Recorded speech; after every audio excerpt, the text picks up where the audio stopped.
Hello friends, आप देख रहे हैं आपका चैनल शेयर बाजार विद आयुष। और दोस्तों बात करेंगे इस वीडियो में ललिता ज्वेलरी मार्ट और हॉरिजॉन इंडस्ट्रियल पार्क्स इन दोनों आईपीओ के डे 1 ऑफ सब्सक्रिप्शन के बारे में। आज पहला दिन था और पहला दिन कैसा रहता हुआ देखने को मिला है, इसको जानेंगे। क्या आईपीओस फुल्ली सब्सक्राइब हो पाए हैं या फिर अभी अंडर सब्सक्राइब है। और इस वीडियो में दोस्तों ललिता ज्वेलरी मार्ट के ऊपर हम थोड़ा सा डिटेल में बात करेंगे, बिकॉज कंपनी कैसी है ये भी आपको पता होना चाहिए। तो वीडियो आप लोग देखिएगा पूरा, लेकिन उससे पहले अभी तक अगर आपने चैनल को सब्सक्राइब नहीं किया है या और पहली बार विजिट किया है तो ज़रूर आप लोग चैनल को सबसे पहले सब्सक्राइब कर लीजिएगा। तो दोस्तों चलिए शुरू करते हैं ललिता ज्वेलरी मार्ट से ही। तो आईपीओ जैसा मैंने बताया पहला दिन आज समाप्त हमको होता हुआ देखने को मिल चुका है। यह आईपीओ दोस्तों अभी 2 दिन और खुला रहेगा, यानी 19 अगस्त तक याद रखिएगा यह आईपीओ खुला रहने वाला है। ₹5 की फेस वैल्यू है, 201 का प्राइस बैंड है, 74 शेयर का लॉट साइज है। Fresh issue plus offer for sale है तो दोनों एक्सचेंजेस पे लिस्ट होता हुआ दिखेगा। ₹19 का एम्प्लॉयज़ के लिए डिस्काउंट रखा गया है, तो अगर आप ललिता ज्वेलरी मार्ट के एम्प्लॉय तो आपको ₹19 का डिस्काउंट मिलेगा। 1700 करोड़ का दोस्तों ये आईपीओ है, जिसमें 1200 करोड़ का फ्रेश इशू है और बाकी का ओएफएस हमको आता हुआ देखने को मिल रहा है। इस आईपीओ में दोस्तों जो यहाँ पर कह सकते हैं रिटेल कैटेगरी है, उसके लिए आपको एक लॉट में 74 शेयर्स मिल रहे हैं, जिसमें 14,874 रुपीज़ आपको लगाने पड़ेंगे। रिटेल में आप चाहे तो मैक्सिमम 13 लॉट तक अप्लाई कर सकते हैं। ये बात ध्यान रखिए, 13 लॉट तभी लगाना है जब कैटेगरी आपको अंडर सब्सक्राइब रहती हुई देखने को मिलती है। फिर स्मॉल चेन्नई कैटेगरी आती है, जहाँ पर मिनिमम 14 लॉट्स के लिए आपको अप्लाई करना पड़ेगा। 2,08,236 रुपये आपको लगाने पड़ेंगे। स्मॉल चेन्नई में मैक्सिमम 67 लॉट्स तक आप जा सकते हैं। और फिर बिग चेन्नई कैटेगरी आती है, जब पर मिनिमम 68 लॉट्स के लिए आपको अप्लाई करना पड़ेगा। 10,11,432 रुपये यहाँ पे आपको लगाने पड़ेंगे। अब समझते हैं हर एक कैटेगरी को कितना कितना शेयर ऑफर किया गया है। तो दोस्तों जो क्यूआईबी कैटेगरी है उनको लगभग 50% ऑफ द इशू जो है वो दिया गया है, यानी लगभग दोस्तों जो क्यूआईबी कैटेगरी है उसके पास 50% रहता है। एग्जैक्ट है 49.81%, बिकॉज यहाँ पर एम्प्लॉय कैटेगरी भी आ गई है, जिसमें से कंपनी ने 29.88% अपने एंकर इन्वेस्टर से जुटा लिया है। यानी एंकर्स को ऑलरेडी दोस्तों याद रखिएगा 29.88% दे दिया गया है। फिर बचता है बाकी का जो करीबन 19.92% है, वो दिया गया एक्स एंकर्स को। एचएनआई कैटेगरी को दिया गया लगभग 14.94%, जिसमें जो यहाँ पर बिग एचएनआई कैटेगरी है उसको दिया गया 9.96%। बिग एचएनआई के अंदर टोटल नंबर ऑफ अलॉटमेंट आएंगे 8,135। स्मॉल एचएनआई को दिया गया 4.98%, यहाँ पर टोटल अलॉटमेंट आएंगे 4,067। फिर दोस्तों आती है रिटेल कैटेगरी। रिटेल कैटेगरी को दोस्तों दिया गया है लगभग 34.86%, टोटल अलॉटमेंट आएंगे 3,98,650 और एम्प्लॉय कैटेगरी को 0.39%। तो इस तरीके से 100% जो डिवीजन है वो बेसिकली किया गया है। चलिए सब्सक्रिप्शन में आ जाते हैं। तो सब्सक्रिप्शन कैसा है, पहले दिन के अंदर दोस्तों जो क्यूआईबी कैटेगरी है वो 0.71 टाइम्स या फिर 71% आप कह सकते हैं, इतना सब्सक्राइब करने में कामयाब हुई है। लगभग 239 करोड़ रुपीस हमको यहाँ पर क्यूआईबी लगाते हुए देखने को मिले हैं ऑन द फर्स्ट डे, यानी पहले दिन के अंदर क्यूआईबी कैटेगरी की तरफ से 240 करोड़ लगभग हमको आते हुए देखें। अभी आप सोचेंगे 240 करोड़ किस किस के हैं, तो देखिए 240 मतलब जितने भी पैसा है उसमें से सारा का सारा आप एफआईएस का समझिए कि एफआईएस की तरफ से आज के दिन आपको पैसा आता हुआ देखने को मिला है। एचएनआई कैटेगरी लगभग 64% सब्सक्राइब हुआ, यानी एचएनआई की तरफ से 163 करोड़ रुपीस इस इशू में लगाया गया है, जिसमें जो बिग एचएनआई कैटेगरी है वो 59%, स्मॉल एचएनआई 76%, 99 करोड़ और 64 करोड़ रुपए हमको आते हुए देखे, यानी अभी यहाँ पर कैटेगरी अंडर सब्सक्राइब है। रिटेल कैटेगरी 79% सब्सक्राइब हो चुकी है। रिटेल की तरफ से इस आईपीओ में लगभग 467 करोड़ रुपीस पहले दिन लगा दिए गए। तो एम्प्लॉय 1.61 टाइम्स, टोटल 0.74 टाइम्स, यानी कंपनी को लगभग 880 करोड़ रुपए दोस्तों मिलते हुए देखने को मिले हैं विद इन फर्स्ट डे, यानी पहले दिन कंपनी को 880 करोड़ रुपए मिलने में कंपनी कामयाब हुई है, ये नज़र हमको आता है। अब आपका सवाल होगा कि करना क्या चाहिए इस कंपनी के अंदर, तो थोड़ा सा कंपनी के बारे में आपको जानकारी देता हूँ। तो Lalita jewellery mart company basically काम क्या करती है, तो नाम से पता चलता है कि देखिए ज्वेलरी मेकर है। कंपनी जो है वो साउथ इंडिया की 3rd largest jewellery retail chain है और इनका जो फोकस है वो बेसिकली मास मार्केट और वैल्यू कॉन्शियस कंज्यूमर्स के लिए होता है। कंपनी मेजरली यहाँ पर आपको Tier 2 और Tier 3 सिटीज़ में पाई जाती है।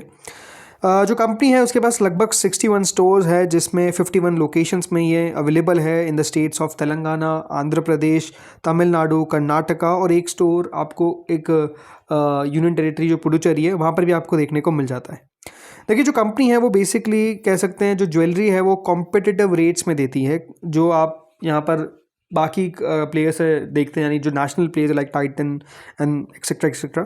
यहाँ पर कंपनीज से जो ये ज्वेलरी बेचते हैं वो 2 से 5% आपको सस्ता मिलता है। अब सस्ता कैसे मिलता है, मतलब आप समझ सकते हैं मेकिंग चार्जेस, ये सब जो चीज़ें होती है, जो एक्स्ट्रा कॉस्ट होती है, उसमें कंपनी कुछ कम लेती है पैसा। इस तरीके से कंपनी अपना बिजनेस चलाती है और कंपनी एक लीन मॉडल पे चलती है। मतलब कंपनी का ऐसा नहीं कि कोई भी आपको बड़े बड़े कैंपेन्स देखने को मिलेंगे। हो सकता है कि आपने फर्स्ट टाइम ये कंपनी का नाम भी सुना हो। तो कंपनी ये चाहती है कि देखिए यहाँ पर बेसिकली जो पैसा है वो ज़्यादा इन सब चीज़ों पे खर्च ना हो। यहाँ पर कंपनी का आपको कोई मतलब इनके स्टोर्स में भी ऐसा बताया जाता है कि कोई फैंसी इंटीरियर नहीं होता है, एसेट लाइट मॉडल पे कंपनी बेसिकली चलती है। और ओवरऑल जो कंपनी के पास जितने भी स्टोर्स हैं उनमें से 3 खुद के स्टोर्स आपको देखने को मिल जाते हैं, बाकी लीज पर है। तो जो एक कॉस्ट आती है दोस्तों एडवर्टाइजमेंट की और जो इंफ्रास्ट्रक्चर की कॉस्ट आती है वो कंपनी के लिए आपको ज़्यादा देखने को नहीं मिलती है, ये साफ हमको नज़र आता है। अब कंपनी यहाँ पर चाहती है कि जो इनके स्टोर्स हैं वो अभी टोटल 61 है और ये 71 तक पहुंच जाए FY27 के अंदर और 76 पहुंच जाए FY28 के अंदर। तो ये जो पैसा आपको कंपनी लेती हुई नजर आ रही है वो यहीं पे कंपनी का खर्च आपको होता हुआ देखने को मिलेगा। प्रॉब्लम्स क्या है? प्रॉब्लम दोस्तों ये है कि कंपनी, आप कह सकते हैं कि जो ये ज्वेलरी बिजनेस है, राइट, जो बेसिकली कमोडिटी बिजनेस होता है, उसमें एक बात आप समझिए कि जो कंपनी होती है वो एक चीज़ करती है जो है हेजिंग, वो यहाँ पर आपको मिसिंग देखने को मिलता है। मतलब कोई हेज नहीं करती है कंपनी। अब मान लीजिए कि वॉलेटिलिटी तो बहुत रहती है कमोडिटी प्राइसेस में, हमने देखा ही है जिस तरीके से ऊपर नीचे होता है। तो कोई हेजिंग ना करके होता क्या है दोस्तों कि जो वॉलेटिलिटी है आप उससे प्रोटेक्टेड नहीं है। तो वो एक सबसे बड़ा चैलेंज जो है वो यहाँ पर बनता हुआ देखने को मिल सकता है। तो मान लीजिए कि प्राइसेस में उतार चढ़ाव ज़्यादा ही आ गए तो फिर क्या होगा ये कह पाना मुश्किल है, बिकॉज इससे होता क्या है कि इन्वेंट्री का जो डीवैल्यूएशन रिस्क है वो आपको बहुत ज़्यादा बढ़ता हुआ नजर आता है। तो वो एक फैक्टर है। एक और नेगेटिव क्या है कि कंपनी का जो मार्केट शेयर है वो आपको बढ़ता हुआ देखने को नहीं मिल रहा है, घटता हुआ देखने को मिल रहा है। FY24 में कंपनी ने पूरे साउथ इंडिया के अंदर 6% का मार्केट शेयर था, 6.45 के आसपास का वो आंकड़ा है, जो FY26 तक गिरकर 4.97% रह गया। मतलब कंपनी अपना मार्केट शेयर बढ़ा तो पा नहीं रही है लेकिन खो अलग से रही है, जो एक बहुत बड़ा नेगेटिव है। तो ये एक सबसे बड़ी दिक्कत है। बाकी जो कंपनी की गोल्ड सेल्स रही है वहाँ पर भी आपको कमी देखने को मिल रही है, उस प्रकार की बढ़त नहीं है। तो आई थिंक कंपनी के अंदर आप कह सकते हैं कि देखिए बहुत सारी चीज़ें जो है वो अभी तक पॉजिटिव हमको नज़र नहीं आ रही है और जो नेगेटिव फैक्टर है वो थोड़े से बड़े नज़र आते हैं। तो ये नेगेटिव पॉइंट्स है कंपनी के। सो अब इंटरेस्टिंग होगा देखना यहाँ पर सब्सक्रिप्शन किस प्रकार का निकल आता है, स्पेसिफिकली QIB कैटेगरी का। इशू तो बड़ा है लेकिन क्या QIB इस IPO में अच्छा पैसा लगाएंगे कि लगाएंगे ये भी क्वेश्चन मार्क ही है। बाकी जो GMP है उसमें भी अभी गिरावट देखने को मिल रही है, लगभग 27 रुपये के आसपास दोस्तों GMP अभी आती हुई दिख रही है, विच इज़ ऑलमोस्ट 13%। तो जो GMP 35 रुपये तक चल रही थी आज 27 रुपये पे अभी आ चुकी है। तो गिरावट हमको अभी क्लियरली देखने को मिल रहा है। सो इसीलिए कहूँगा कि वेट एंड वॉच कर सकते हैं, फाइनल डे का इंतजार करना इंपॉर्टेंट है ताकि QIB का एक बार जो सब्सक्रिप्शन है उससे थोड़ा सा समझ में आएगा। चलिए अब आते हैं अगले IPO पे जिसका नाम है हॉरिजॉन इंडस्ट्रियल पार्क्स। ये भी दोस्तों आज ओपन होता हुआ देखने को मिला है, इसके बारे में डिटेल में हम कल बात करेंगे। ये भी 19 अगस्त तक इशू ओपन रहेगा, 10 रुपये की फेस वैल्यू है, 60 रुपीज़ का प्राइस बैंड है, 250 शेयर का लॉट साइज है, पूरा का पूरा फ्रेश इशू है, 5 रुपये का एम्प्लॉयज के लिए डिस्काउंट रखा गया है, 2600 करोड़ का ये इशू है और जैसा बताया फुल फ्रेश इशू आपको आता हुआ देखने को मिलता है। इस IPO में एक लॉट में लगभग आपको 250 शेयर्स मिल रहे हैं जिसके लिए आपको 2500 रुपये 15,000 रुपये लगाने पड़ेंगे।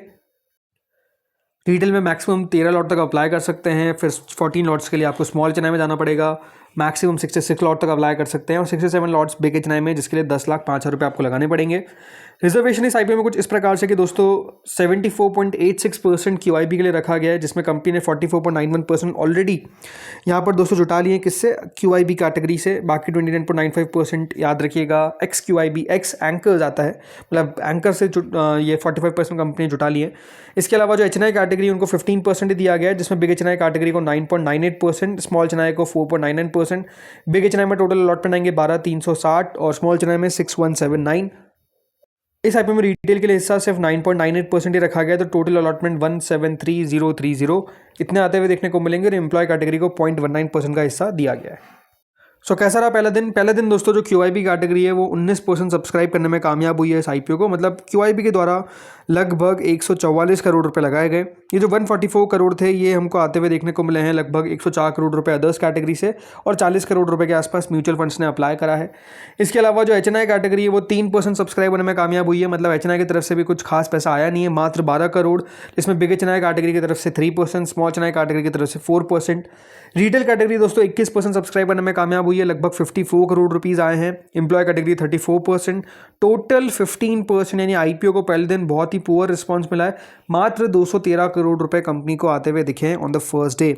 तो इशू का सब्सक्रिप्शन तो अच्छा नहीं है, बट इसमें कहा डिटेल में हम कल बात करेंगे। बाकी जो अभी करंट जीएमपी है वो है दोस्तों लगभग ₹1.70, यानी आप कह सकते हैं कि जीएमपी में भी कोई दम नहीं है, मतलब 2.83% तो कुछ भी होता नहीं है।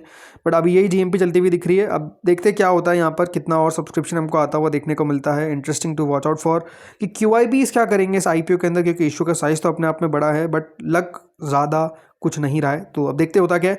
बाकी दोस्तों इस वीडियो में तो इतना ही था। होपफुली वीडियो बढ़िया लगा होगा। अगर अच्छा लगा तो लाइक कर देना, चैनल से पहली बार जुड़े सब्सक्राइब कर देना। Thank you friends watching this video.